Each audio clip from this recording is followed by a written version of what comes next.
wa min sayyiati a'malina may yahdihillahu fala mudhillalah wa may yudlilhu fala hadiyalah. Qala Allah Ta'ala fil Qur'anil Karim, a'udzu billahi minasy syaithanir rajim. Bismillahirrahmanirrahim.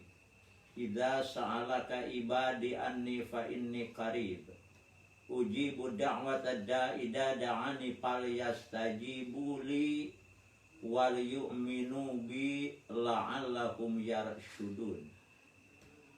Wa qala Rasulullah sallallahu alaihi wasallam, ud'ullah wa antum mu'minuna bil ijabah. Wallahu a'lam bihaqiqatil murad. Alhamdulillah wa syukru ala ni'amillah. Dengan kudrah, iradah, inayah, riayah Allah subhanahu wa ta'ala. Alhamdulillah pada malam yang ke-14 dan insya Allah esok hari akan melaksanakan saum Ramadan pada hari yang ke-14, kita masih dapat bersua, bertatap muka, bersilaturahmi dalam pengajian yang insya Allah akan terus dilaksanakan selama bulan Ramadan. Selawat juga salam tak lupa kami sanjungkan kepada keharibaan baginda kita Rasulullah Sallallahu Alaihi Wasallam. Hadirin yang ada di mana saja, yang amat sangat saya banggakan. Kalau pada malam kemarin kita sampai kepada hitungan yang ke-8 dari 10, insya Allah pada malam ini kita lanjutkan hitungan ke-9 dari sesuatu yang disembunyikan oleh Allah, yaitu ahfa istajabad du'a fid du'a. Allah menyembunyikan ijabah doa dalam doa. Yang jelas doa itu diijabah. Namun kita tidak tahu ketika berdoa yang di mana sampai doa kita diijabah. Malahan kalau kita lihat dalam surat Al-Baqarah tadi ayat 186, idza sa'alaka ibadi anni fa inni qarib ujibu da'watad da'i idza da'ani falyastajibuli. Kalau kita berdoa falyastajibuli, Allah akan mengijabahnya. Malah kata ahli bahasa, di sana Allah mendatangkan fa, falyastajibuli. Ini berarti fa itu adalah huruf ittisal. Artinya begitu kita berdoa kemudian diijabah oleh Allah. Namun ijabah doa itu ada 3 pos. Pertama, kita berdoa, Allah mengabulkan secara kontan apa yang kita minta. Ada lagi, Allah mengijabah doa tapi tidak sekarang. Kalau istilah sekarang barangkali ditabanasan untuk kelak di akhirat. Itu juga diijabah. Ada lagi ijabah doa untuk menutupi dosa yang kita pernah lakukan. Contoh soal, kita mengalirkan air pakai peralon. Si air akan sampai ke yang dimaksud kalau selama tengah-tengah itu peralon tidak ada lubang-lubangnya.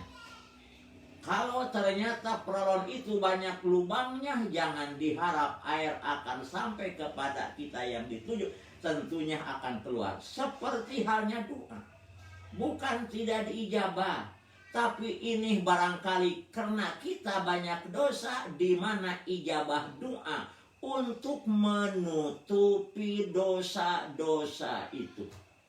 Jadi yang jelas, doa itu diijabah cuma antara 3 pos. pos yang pertama, pos yang kedua, pos yang ketiga. Yang jelas ijabah doa dirahasiakan oleh Allah. Apa sih yang disebut dengan doa? Yang disebut dengan doa is'arul fakri wal hajati ilahi ta'ala. Memberitahukan fakir dan butuh kepada Allah. Jadi kalau kita berdoa menunjukkan bahwa itu punya kebutuhan kepada Allah. Kemudian dalam satu kitab dikatakan, Imam Ghazali berkata, yang disebut dengan adabud doa, adab-adaban berdoa. Adab-adaban berdoa itu ada 10. Pertama, harus memilih waktu yang baik. Ada 4 waktu yang baik. Adanya hanya sehari dalam 1 tahun.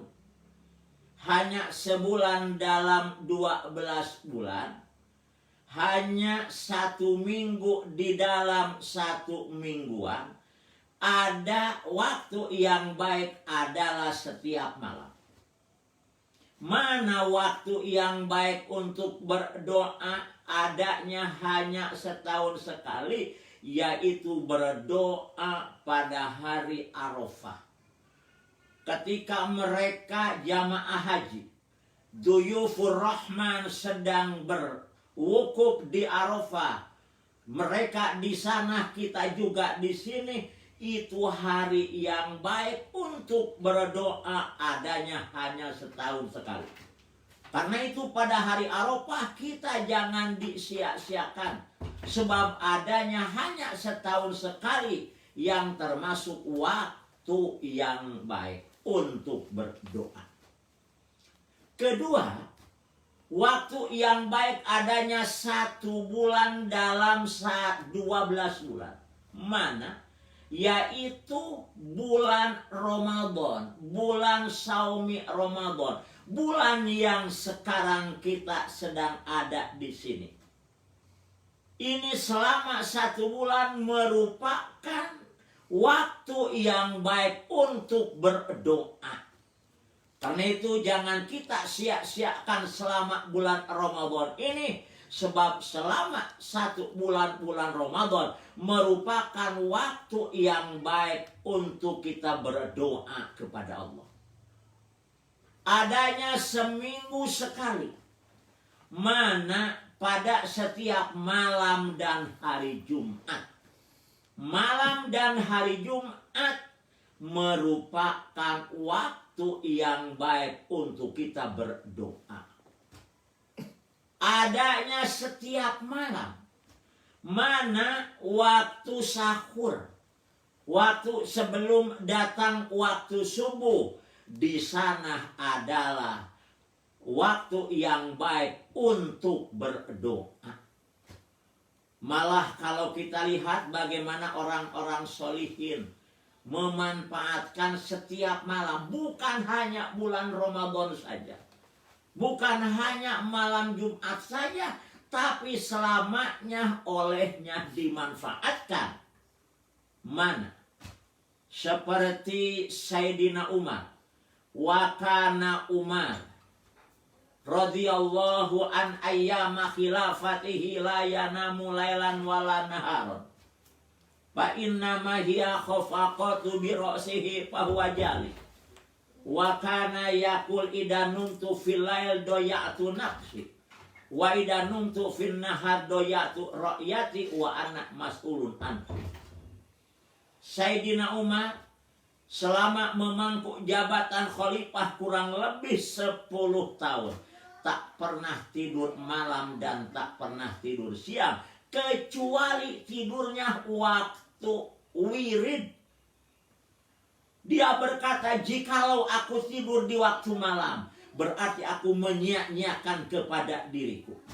Jikalau aku tidur waktu siang, berarti aku menyia-nyiakan rakyat. Sementara aku seorang pemimpin, seorang khalifah, akan dimintai pertanggungjawaban di hadapan Al-Khaliq Allah Subhanahu wa Ta'ala. terhadap mereka rakyatnya. Begitu Sayyidina Umar memanfaatkan setiap malam. Begitu pula Imam Abu Hanifah. Sholat Abu Hanifah as-subha biwudu'il isya isrina sana. Wa fi riwayatin arba'ina sana. Wa fi riwayatin sab'a wa arba'in. Wa fi riwayatin khamsina sana. Imam Abu Hanifah yang termasuk mujtahid mutlak li ghairihi yang urutan pertama.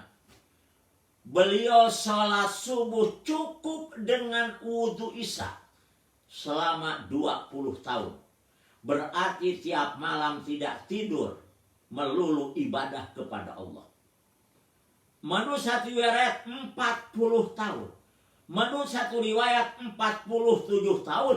Menurut satu riwayat Imam Abu Hanifah sholat subuh cukup dengan wudu isya selama 50 tahun. Di mana usia Abu Hanifah sampai meninggal adalah 77 tahun. Berarti dari usia 27 tahun ia sudah tidak lagi mengenal tempat tidur. Untuk apa? Dipakai beribadah, sebab malam terutama sebelum datang waktu subuh yang disebut waktu sahur adalah waktu yang terbaik untuk kita berdoa. Nomor kedua, harus memilih keadaan yang baik, kata Imam Al-Ghazali. Mana yang termasuk keadaan yang terbaik? Pertama, waktu sujud. Karena itu kalau kita lagi sujud, juga kita sholat tidak mengimami, tidak jadi imam, bacalah. Bukan hanya yang biasa, baca doa-doa yang lain. Sebab ketika kita sujud adalah keadaan yang baik untuk kita berdoa kepada Allah. Nomor kedua, keadaan yang baik untuk berdoa adalah ketika turun hujan besar. Ketika turun hujan, kita bukan nyanyi-nyanyian, bukan kita cecunamah gogorowokan. Tapi justru di saat hujan turun, kita berdoa kepada Allah. Dua. Nomor ketiga, waktu yang baik adalah berdoa. Berdoanya kita menghadap ke arah kiblat. Lagi tangan diangkat. Ini berdoa. Jadi nomor ketiga, berdoa, adab-adaban berdoa adalah menghadap ke arah kiblat, kemudian angan diangkat. Jikalau kita minta yang baik-baik, tangannya dibeginikan. Jikalau kita meminta dijauhkan dari bala dan fitnah, kemudian dibeginikan. Ini berdasar. Seperti pertama, mengenai kalau kita berdoa, yang baik tangan dibeginikan. Juga ketika berdoa kita minta dijauhkan dari bala, dibeginikan. Dasarnya pertama kitab. Di dalam kitab Tanwirul Qulub halaman 135. Kedua dalam kitab Hasyiah Syarhus Sitin halaman 53. Malah di dalam kitab Kaifiyatus Sholat, ya, di sana dijelaskan berdoa begitu. Kalau kita minta yang baik begini, kalau kita minta dijauhkan yang begini. Apa dasarnya? Seperti di dalam Hasyiah Syarhus Sitin, payaja'alu dohruhuma ila sama inda qauli wakini syarroma qobet. Ketika kita membaca syarro wakini syarroma qobet, dibeginikan. Ketika yang baik dibeginikan. Ini dijelaskan di dalam kitab hakada sairul adanya. Begitu bukan hanya dalam kunut saja, tapi doa-doa yang isinya meminta begini, yang isinya minta dijauhi begini, ini. Dan kalau setelah kunut, tidak usah kita mengusap muka. Tapi di luar kunut kita sunat. Kenapa? Sebab setiap bulu-bulu yang terkena dengan usapan tangan ini akan menyaksikan dan akan memohon ampunkan. Ini ketiga, bahwa kita berdoa harus mengarah kiblat dan juga harus tangan diangkat. Nomor keempat, kata Imam Al-Ghazali, kita berdoa itu ada-adabannya adalah harus jangan menggunakan kata-kata saja. Ini jauh diijabah doa kalau kita disajakan. Ya Allah, jangan itu, kata Imam Al-Ghazali. Kemudian juga nomor kelima, adab-adaban berdoa adalah harus dengan menggunakan suara yang pelan. Dalam Al-Quran surat Al-A'raf ayat 155, Ud'u rabbakum tadarru'an wa khufyatan. Jadi kalau kita berdoa jangan tarik, ya Allah, atau terlalu pelan, berbisik, jangan. Tapi harus dengan suara yang sedang. Nomor keenam, kalau kita berdoa harus khusyuk. Apa yang disebut khusyuk? Yang disebut khusyuk kata sebahagian ulama, huzurul qalbi wa sukunul jawari. Hadir hati dan diamnya anggota. Kalau kita berdoa harus khusyuk, berarti ketika kita berdoa hati ada di tempatnya.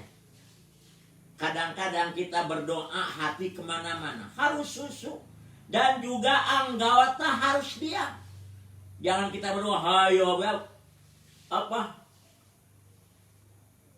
ngangkat tangan, jangan, biasa saja. Malah kadang-kadang kalau kita berdoa sambil cari-cari kotoran begini, amin, amin, ini jangan. Itu nomor ketujuh. Nomor ke-8, kita kalau berdoa harus yakin bahwa doa kita itu diijabah oleh Allah. Ud'ullah wa antum mu'minuna bil ijabah. Berdoalah kalian kepada Allah dan harus yakin bahwa doa itu adalah diijabah. Oleh karena itu jangan mengeluarkan ketika berdoa, ya Allah, berikanlah aku sesuatu, kalau tidak keberatan jangan kepada Allah. Pokoknya yakin bahwa doa itu diijabah oleh Allah. Nomor selanjutnya, kalau kita berdoa, diawali pertama dengan memuji kepada Allah. Dilanjutkan dengan sholawat, kemudian disusul dengan muji lagi, baru keluarkan permintaan kita kepada Allah. Jangan begitu ngangkat langsung, jangan, harus alhamdulillah dulu, harus baca sholawat, harus alhamdulillah dulu, baru kita keluarkan apa yang kita inginkan. Nomor ke-10, syarat atau adab doa adalah sebelum kita berdoa harus sudah menyelesaikan segala sesuatu yang ada hubungannya sesama manusia. Kalau kita pernah mendustai orang, kita harus minta maaf yang didustai. Kalau kita pernah berjanji kemudian tidak ditepati, kita harus minta dulu maaf dan sebagainya. Kalau sudah itu baru kita berdoa. Jadi doa diijabah. Cuma ketika doa di mana doa kita itu adalah diijabah. Karena itu kita jangan bosan-bosan berdoa. Sebab seluruh doa kalau kita lihat dalam Al-Quran, falyastajibu li, aku akan ijabah. Malah dengan huruf itisal, Cuma kapan diijabahnya doa? Ini rahasia Allah. Nabi Nuh saja meminta kepada Allah, mendoakan orang-orang yang tidak beriman kepada Allah dan Nabi Nuh segera musnahkan saja. Dari mulai berdoa sampai diijabahnya itu pakai puluhan tahun. Kita kadang-kadang kalau kita berdoa ingin tokcer terus. Padahal kita harus lihat bagaimana para nabi sekalipun tidak langsung diijabah secara kontan, tapi dicoba dulu oleh Allah. Jadi yang jelas Allah menyembunyikan ijabah doa dalam doa. Kalau ijabah doa disembunyikan dalam doa, maka jangan sekali-kali kita berbosan berdoa. Setiap usai sholat kita berdoa. Usai sholat wajib, isar sholat sunat kita berdoa. Terus berdoa kepada Allah. Kenapa? Sebab pasti akan diijabah oleh Allah. Cuma dirahasiakan ketika mana doa kita diijabah oleh Allah. Itu saja. Mudah-mudahan ada manfaatnya. Kurang lebih mohon maaf. Wallahul muwaffiq ila aqwamit thoriq. Assalamualaikum warahmatullahi wabarakatuh.